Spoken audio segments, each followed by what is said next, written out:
saya itu punya tips bos untuk masjid-masjid supaya terhindar nggak dirampas. Bisa, ada caranya bos. Apa bos? Ada. Kelemahan mereka itu satu, mereka tidak akan merampas masjid yang di belakang masjidnya bos ya, bukan di terasnya, di belakang masjidnya. Assalamualaikum warahmatullahi wabarakatuh. Halo teman-teman, ketemu lagi dengan dua abang desa ya di channel Mr. Coach. Yuk mari kita ngobrol di channel ini dengan share serius tapi santai. Oke bos, kali ini mau reaksi apa? Tentang reaksi video kelakuan orang-orang Salafi atau Wahabi, kelakuan mereka yang sangat sunnah sekali bos.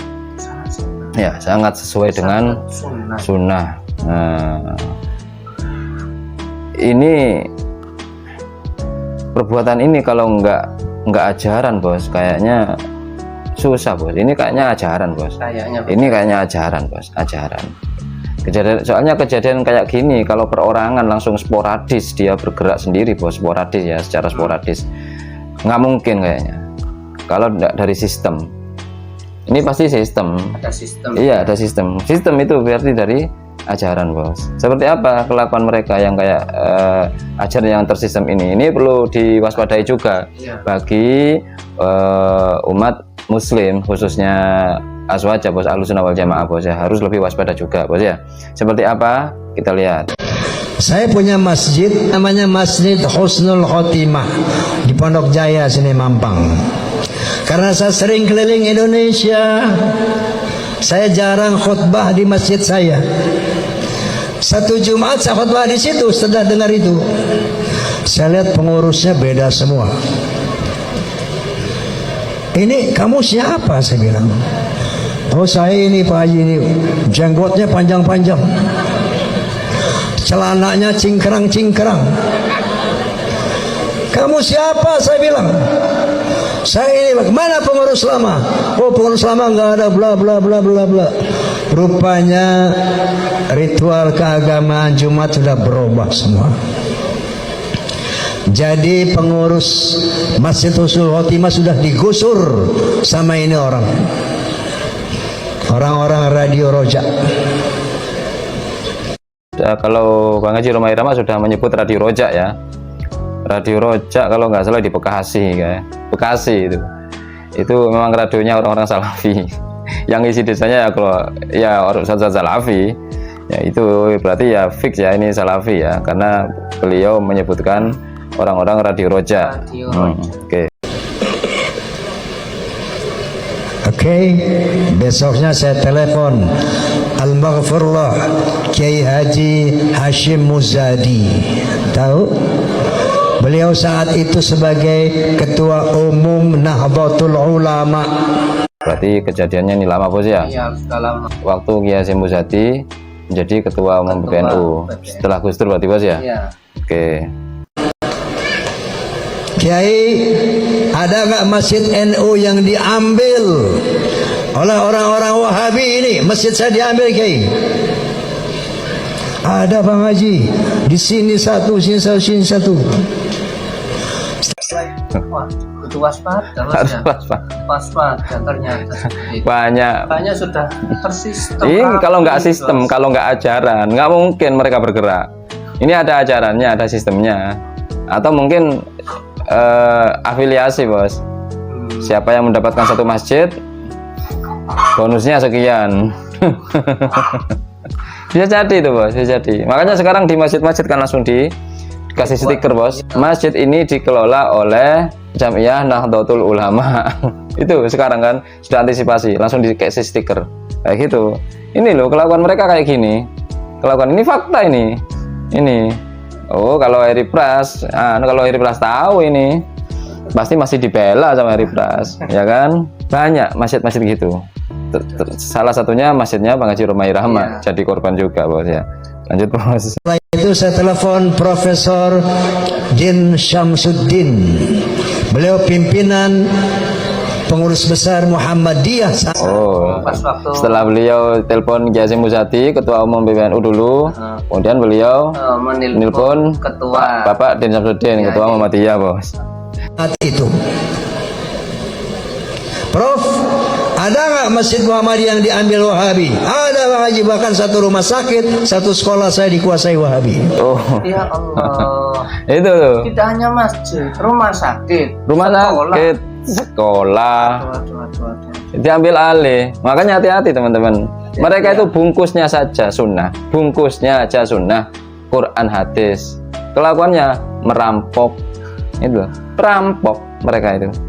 Loh, kalau lihat ini loh ya, fakta yang ini loh ya, mereka kan merampok, merampas, ya kan?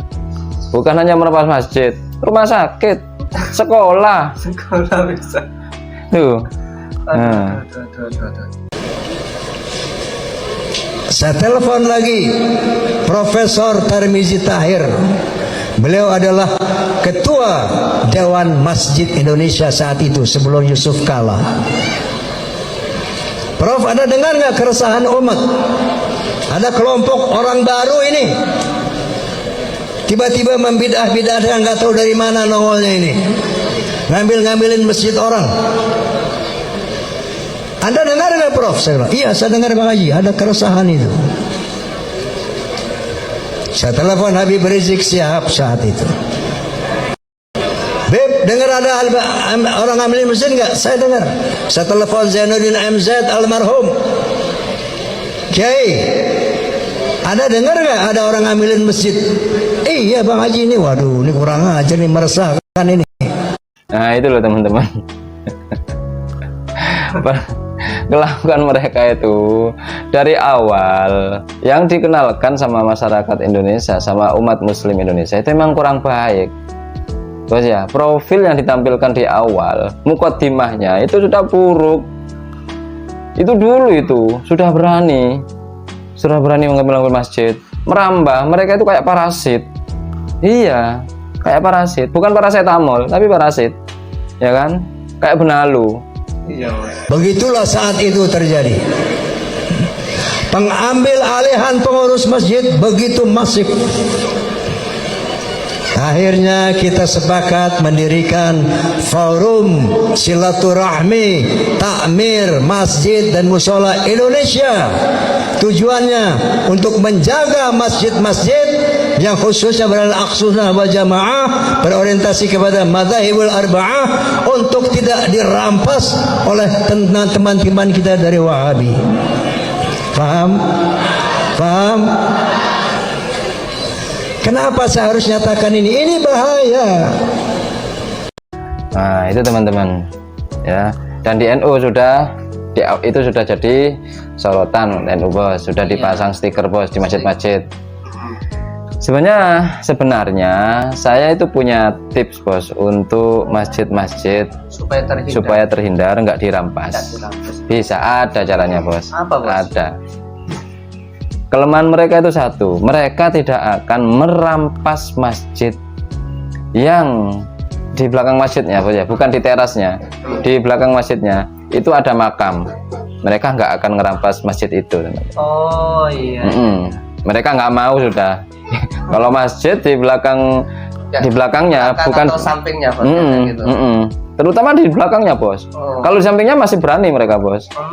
Kayak masih berani. Tapi kalau di belakangnya itu nggak berani mereka sudah. Di belakangnya kasih makam tokoh siapa di situ ya, atau siapalah pokoknya tokoh dikasih makam di situ. Itu mereka nggak berani.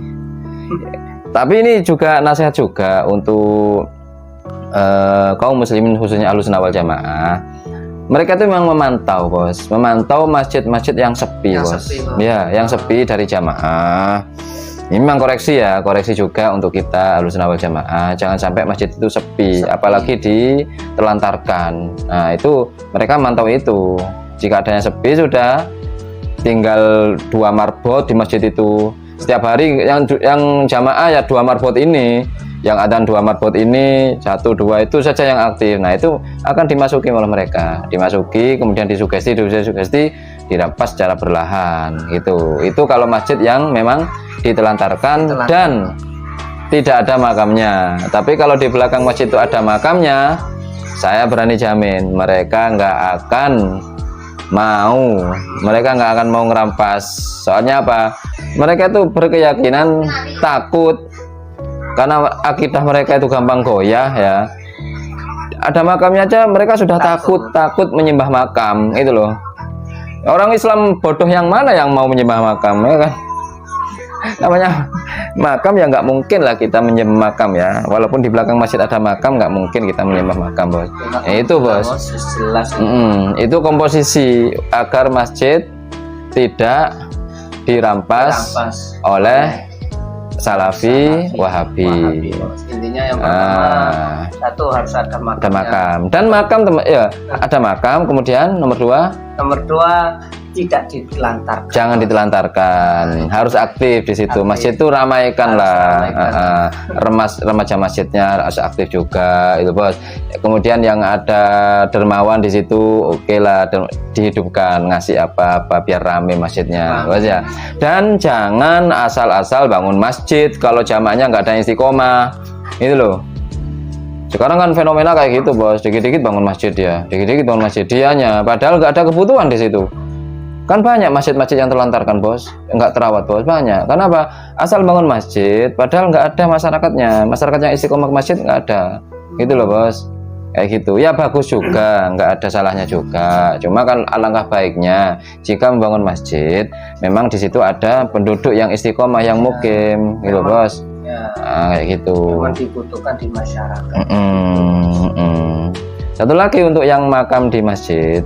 Yang makam di masjid itu ada untungnya, bos.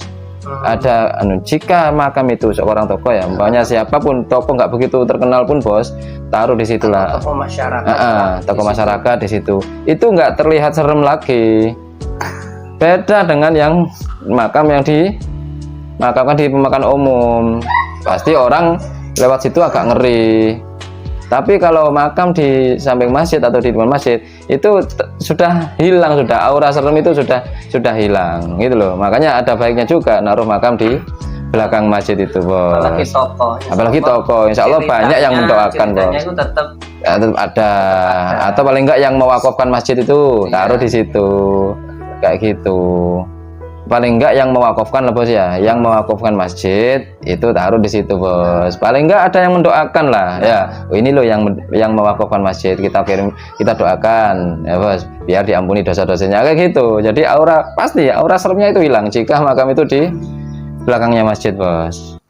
Dan itu tameng paling ampuh untuk mengusir lalat-lalat. Tameng yang ampuh untuk mengusir mereka yang ingin merampas masjid. Oke, bos. Itu saja, bos, untuk saat ini, bos. Ya, mudah-mudahan bermanfaat, mudah-mudahan diambil hikmahnya. Ya. Yang baik-baik semuanya datang dari Allah, yang jelek-jelek datangnya dari kami. Walaupun minkum, mohon maaf. Wa akhiral kalam. Assalamualaikum warahmatullahi wabarakatuh. Waalaikumsalam warahmatullahi wabarakatuh.